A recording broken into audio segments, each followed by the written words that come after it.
you ever feel like you're not getting the MVPs you deserve? Do you feel like you're not climbing the ranks, or you're just out there getting bodied? Listen, maybe it's just you're playing Storm just a little bit wrong, and today I'm here to help you with that. Now, as per usual, y'all know I got my handy dandy notebook. I sat down for a bit and I kind of spent time writing down some tips on some things that I think will help a lot of you guys out, especially with all the new changes that have come recently before season 9 and a lot of stuff that is new about season 9. So the guide today is going to come in the form of 5 simple tips. I didn't want it to get too convoluted, too crazy. We're going to talk about the new changes, things you can be doing better this season. I mean, without further ado, let's get into it. All right, first up, let me go ahead and look at my list here. Okay, first off, let's talk about the season 9 changes. Also, I'm wearing my bonnet because I'm recording this kind of at an early time.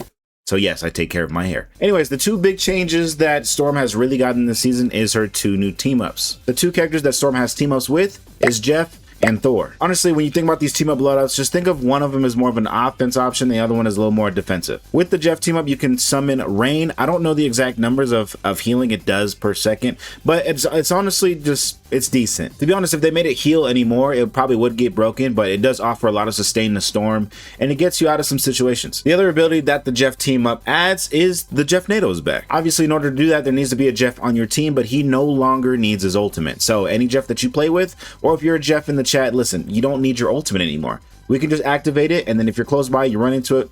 I think that's how you activate it, but you can just jump right in. Wait, but before you jump in, there's one thing you do need to know, that this isn't the same Jeff NATO as it used to be. They actually shortened the time of the overall ultimate, and they extended the time it takes for you to swallow any of the enemy team. So essentially, the ultimate doesn't feel as overpowered as before, or just as strong. Next up, the Thor team up. When you choose this loadout, obviously you're going to output more damage and you're going to be more of an offensive threat. With Thor, her primary fire completely transforms into a lightning bolt that is a hit scan. A lot of people in the community have been asking about this forever, so that way she can compete against, you know, other characters such as Hela, the Phoenixes, Hawkeye's, Hawkeye's not a hit scan, but you know what I mean. A lot of those heroes that can just take her out at a long range because she's not that fast. When you actually do get a Thor on your team, your Bolt Rush actually changes into just a straight up chain lightning attack. For those who played Storm back in season 0, Thor and Storm actually had a team up together that was just originally in the game. The difference being she had her Bolt Rush and then she had an extra button that was also chain lightning. Now they brought the team up back 9 seasons later and they completely took away the Bolt Rush, and now it's just a chain lightning. All right, so those are just the 2 big changes that she's gotten in this newest season.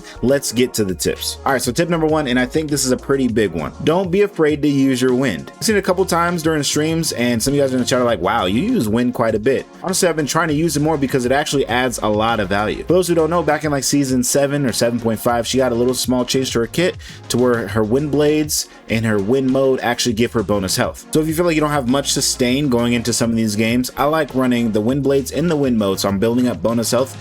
Plus, I have that automatic healing with the Jeff team up. And sometimes people forget that the wind is actually pretty useful sometimes for slowing down your enemies, especially when dive is really going crazy in your back line, or you need to help push your team forward. All right, tip number 2, get the most value out of your goddess boost. This is something I've noticed that I've had a big problem with. Recently, when we had one of the top storms actually VOD review my stuff, that was one of the biggest tips that he gave me. Any chance that I had, I was just throwing out my goddess boost with absolutely no reason, and half the time I was getting 0 value. I wasn't damage boosting most of my team, and I wasn't using the wind mode in goddess boost to really push my team forward. There's some situations where you have your tanks and DPS kind of pushing forward to create some space, and then sometimes you think that they're just too far ahead and you're playing very passive. In some of those moments, you activate your wind goddess boost, and then you get you, as well as some of the rest of your team that might be falling back, up to where they're at. By doing so, you'll be able to fight as a team instead of complaining about how your Thor or Captain America are just pushing too far and you guys can't help them out. Now for the thunder goddess boost. I know that's our favorite one to use, but knowing when and where to use it is the most important piece. There's been times where I've been using it and I'm not even near the enemy team. I'm just trying to boost our damage, but honestly,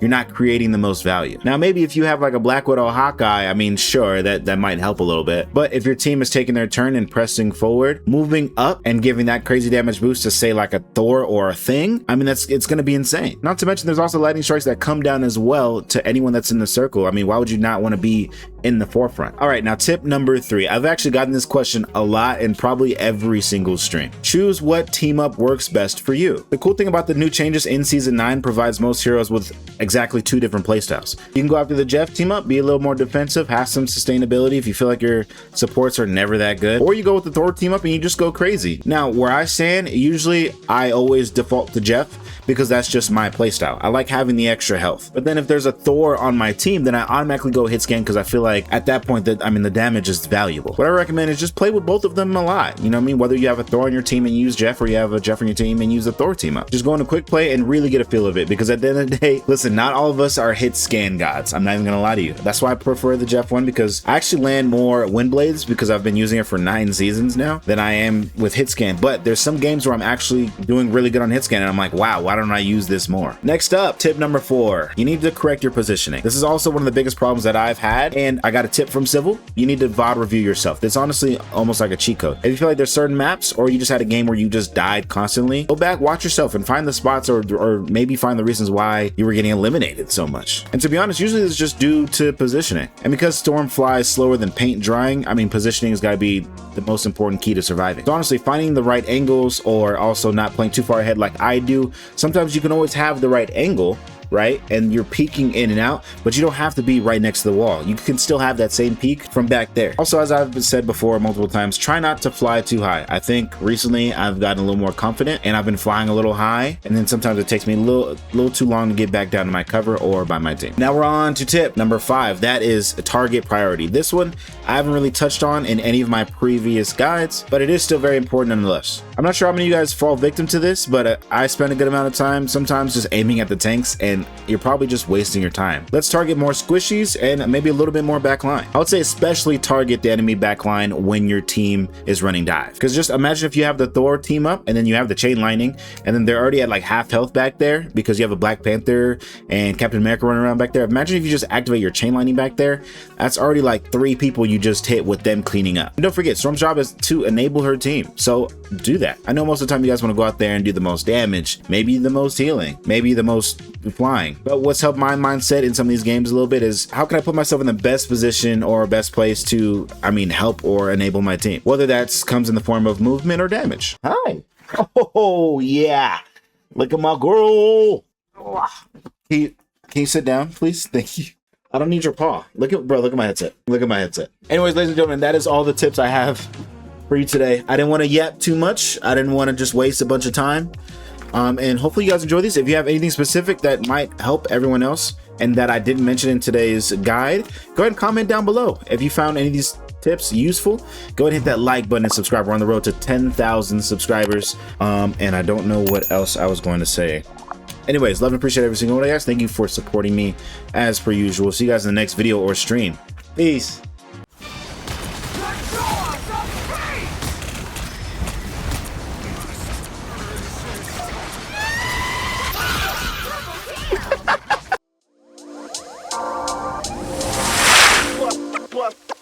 Bust this.